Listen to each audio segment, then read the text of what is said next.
Hello，今天跟大家介绍一下我们常在用的直线尺使用方式。好，那我们刚开始我们先讲啊，为什么会使用直线尺？直线尺它的好处就是说，我们在绑的时候，它的长度跟钩距，都能够固定。那在底调上的时候，会比较容易有差异性，因为你整个固定的话，你就算你直线断掉，你再重绑，你用直线尺再绑回去，它还是一样，那你深度就不用再去做调整。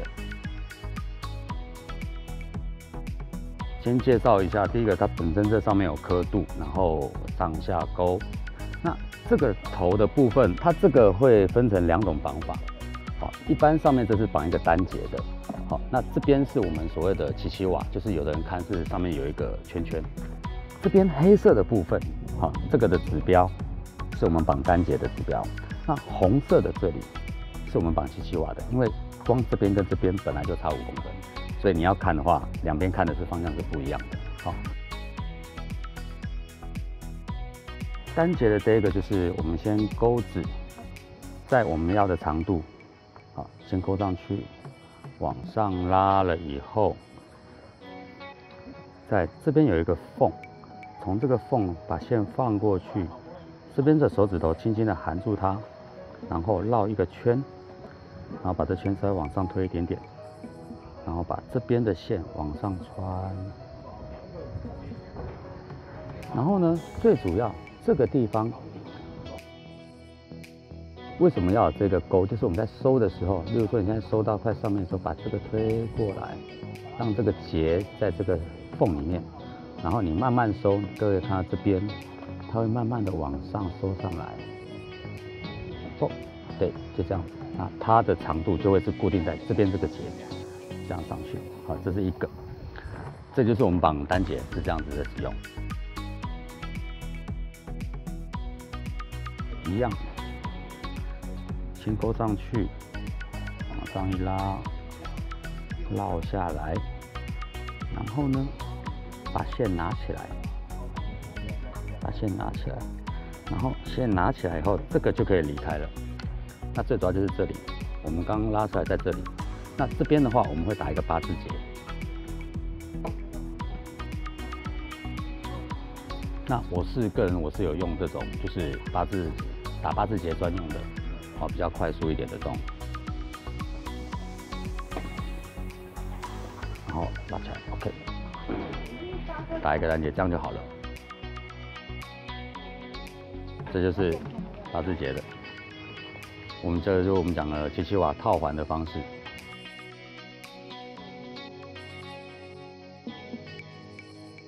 那至于这2种的直线上面打结的方式，我们要怎么样固定在8字碗上面？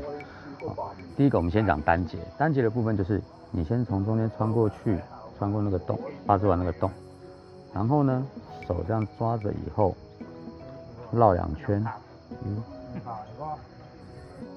，1、2，绕2圈以后，从下面再穿上去，我们刚打的这个洞。抓着，这边记得抓着，然后慢慢拉起来，然后它就会卡住。好，它这种打法就是利用我们刚打的那个单节去固定在这个点，因为像卡住了这样子。这就是我们打单节固定在8字碗上面的方式。如果像这种7/7瓦的，这种7/7瓦打了一个圈的这种，你要傻傻的拿着这个圈那边一直拖，这不好拖。我们可以用另外一个方式进去，我们可以用钩子把它穿过去，然后拉过来，看到我们刚打的7/7瓦的这个圈以后，把它套过去，然后再拉紧，这样就好了。所以以换钩子的速度来讲的话，7/7瓦换钩速度会比单节快，可是相对的，你7/7瓦绑上去以后，它长度就是固定的。好，那如果说你是单节的话，它比较能够再继续调节，所以这是不一样的地方。看你2种都可以用，看大家习惯哪一种，就其实都可以使用，没有关系。对。今天我们在钓黑浪，甚至钓土鸡，为什么我们会很强调尽量就是最好都是用直线尺？它对我们来讲其实真的很重要。重要的说，第一个底钓，好，底钓的时候，我们如果钩距、直线长度。利用直线尺，我们可以做到尽量准确。误差不超过1mm。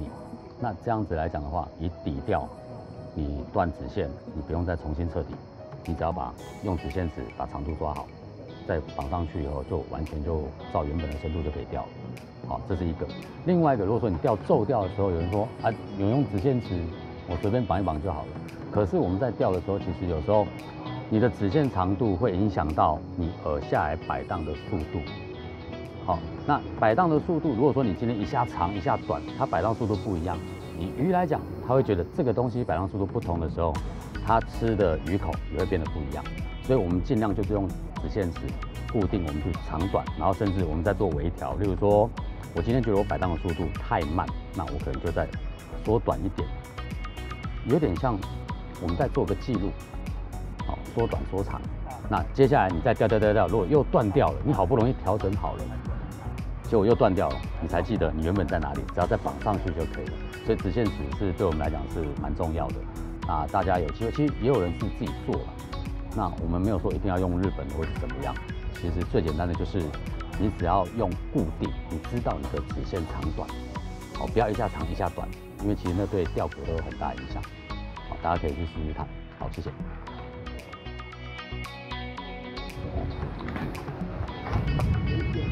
这我对了他吗？我对了他吗？可以啊，可以啊。那反正我就讲，那你再拍这边就好了啊。